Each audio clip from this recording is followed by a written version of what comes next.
Irmãos, vamos abrir as nossas Bíblias para Mateus capítulo 7, e nós vamos ler do versículo 7 até ao versículo 11. Mateus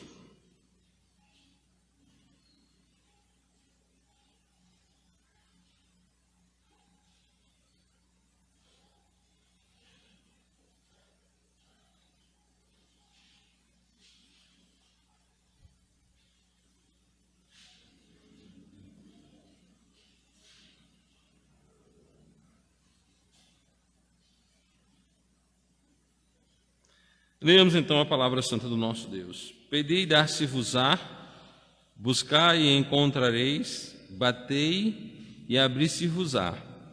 Porque aquele que pede recebe, e o que busca encontra, e ao que bate abrir-se-lhe-á. E qual dentre vós é o homem que, pedindo-lhe pão, o seu filho lhe dará uma pedra, e pedindo-lhe peixe, lhe dará uma serpente? Se vós, pois, sendo maus, sabeis dar boas coisas aos vossos filhos, quanto mais vosso Pai, que está nos céus, dará bens aos que lhe pedirem. Amém? Que Deus aplique, irmãos, o texto que acabamos de ler em nossos corações, em nossas mentes e em nossas vidas, para a honra e glória tão somente do nosso bom Deus. Meus amados irmãos, aqui nós temos uma exortação a perseverarmos em oração, a estarmos pedindo ao Senhor que supra as nossas necessidades, pedindo a Deus que nos dê aquilo que necessitamos. Muitas vezes nós somos falhos no orar. Muitas vezes nós negligenciamos o orar.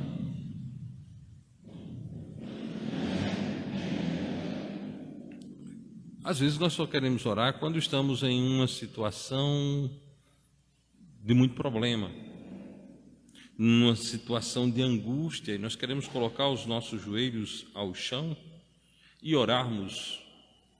Mas o ensino do Senhor é que haja um comportamento de oração. Eu tenho muito medo das assertivas que não são escriturísticas, ou seja, dos pontos de vista e opiniões. Nós não podemos ter ponto de vista nem opinião sobre aquilo que a Bíblia diz. A Bíblia manda que nós devemos orar. A Bíblia manda que nós devemos examinar as Escrituras. Eu não posso negligenciar nem a leitura da Bíblia, nem a oração. Quando nós estamos pedindo, nós estamos falando com o Senhor. Quando nós estamos lendo a Bíblia, o Senhor está falando conosco. Essa é uma relação interpessoal que os crentes devem terem com o Senhor. Alguém pode dizer, mas qual é mais importante? Ler a Bíblia ou orar? A leitura da Bíblia vai levar você à oração. E a oração sincera e fiel vai levar você à leitura da Bíblia. Não há oposição, não estão guerreando. A oração e a leitura não guerreia. Pelo contrário, quando nós oramos, normalmente nós pensamos em alguns textos que fundamentam as nossas orações.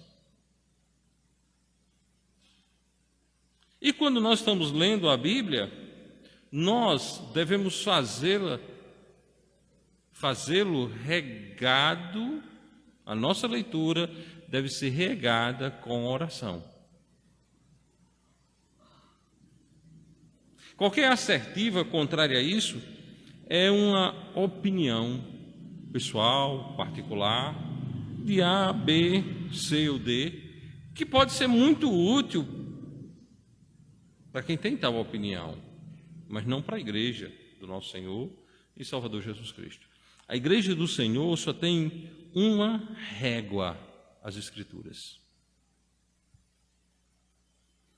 nosso trabalho à frente dessa igreja é mostrar a Bíblia, é mostrar o ensino de Cristo, é mostrar a doutrina bíblica e mostrar para cada um dos seus membros que a Bíblia sempre está certa. Pedi e dar-se-vos-á. Buscai e encontrareis. Batei e abri-se-vos-á. Meus amados irmãos, pedi e dar-se-vos-á. Nós pedimos muitas vezes, irmão Inácio, por esse templo. Muitas vezes. Não poucas vezes. Nós pedimos. E então nós resolvemos buscar. E o Senhor nos fez encontrar. E o Senhor nos fez encontrar. Porque, irmãos, aquele que pede, recebe. Aquele que pede, recebe. Ore a Deus. Ore a Deus. Peça a Deus. É importante lembrarmos de pedir por salvação de almas. Pedir para que pessoas sejam salvas. Pedir para que pessoas sejam salvas.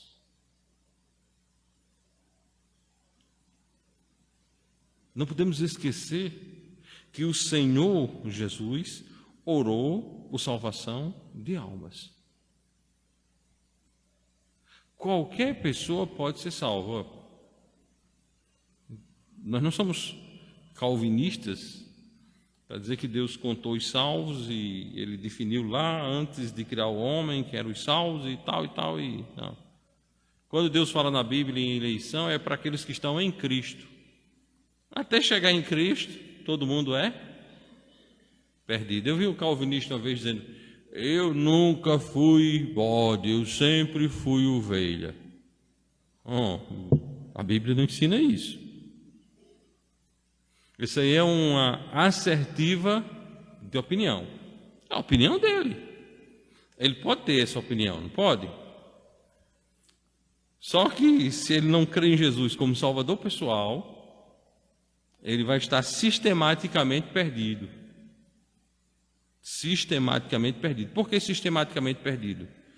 Porque os calvinistas acreditam num sistema em que eles são salvos porque foram eleitos e não porque creram em Jesus como Salvador pessoal. A Bíblia não fala absolutamente nada de salvação fora arrependimento e fé em Jesus Cristo. Então Deus responsabilizou o homem pela fé.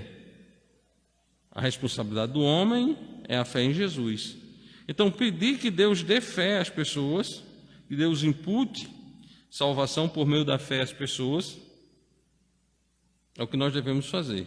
Deus salva aqueles que têm fé em Jesus. Aquele que pede, recebe. Aquele que busca, encontra. E o que bate, abre-se-lhe-á. Por exemplo, digamos, X está desempregado.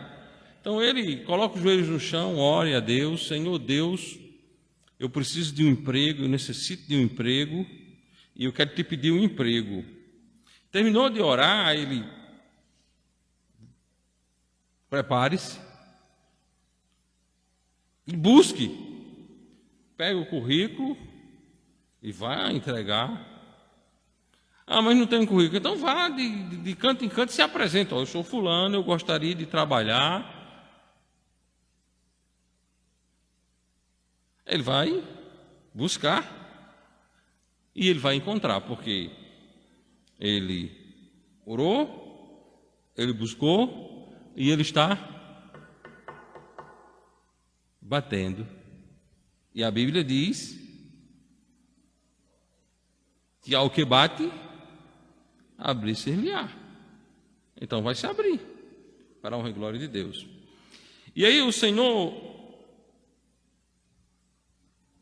mostra-nos uma verdade aqui, fazendo uma comparação entre o homem, enquanto pai, e entre Deus. E ele diz: qual dentre vós é o homem que, pedindo-lhe pão, o seu filho lhe dará uma pedra? Papai, quero pão. Ele pega uma pedra: toma, meu filho. E pedindo-lhe peixe, lhe dará uma serpente. Não é essa a prática dos pais. Pelo contrário, o pai é capaz de tirar o pão da boca para dar ao filho. O pai é capaz de tirar o pão da boca para dar ao filho. Aí no versículo 11, ele diz o seguinte: se vós, pois, sendo maus, sabeis dar boas coisas aos vossos filhos, quanto mais vosso Pai que está nos céus dará bens aos que lhe pedirem. Se vós, pois, sendo maus, sabeis dar boas coisas aos vossos filhos, quanto mais vosso Pai que está nos céus dará bens aos que lhe pedirem. Não é errado, irmãos, pedirmos. A Bíblia manda que nós devemos pedir, amém? E Deus nos dará para a honra e glória dele. O plano de Deus é simples, ele supre as nossas necessidades para nós suprirmos a necessidade da obra dele. É desse modelo. Quando Deus me dá, ele me dá para o sustento da minha família, para o sustento dos irmãos necessitados e para o sustento da obra dele. E isso não deve, o segredo para uma vida financeira equilibrada é não quebrar esse princípio. Você não ganha dinheiro para esbanjar, você ganha dinheiro para suprir as necessidades da sua casa, da sua família. A necessidade de algum doméstico da fé, de algum irmão na fé que esteja em apuros. E a necessidade da obra de Deus. A necessidade da obra de Deus. Todo e qualquer irmão que anda dentro dessa regra tem vida financeira abençoada. É rico? Não. Pode até ser que alguns sejam ricos ou se tornem ricos, mas têm as suas finanças sanadas, dormem sem pensar nas dívidas. E quer maior riqueza do que essa? Agora, quer acumular um monte de mantê-lo na área econômica? Quebre a regra. Ganhe para esbanjar, não cuide da sua família, nunca tenha para ajudar um irmão necessitado e nunca devolva a parte cabível da obra do Senhor.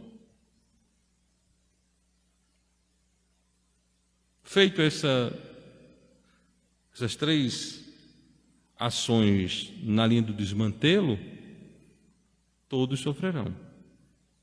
A família vai passar necessidade, os domésticos, aqueles irmãos na fé que estejam em apuros, não terão ajuda, e a obra do Senhor sofrerá, porque aquilo que foi dado para ser devolvido à obra foi gasto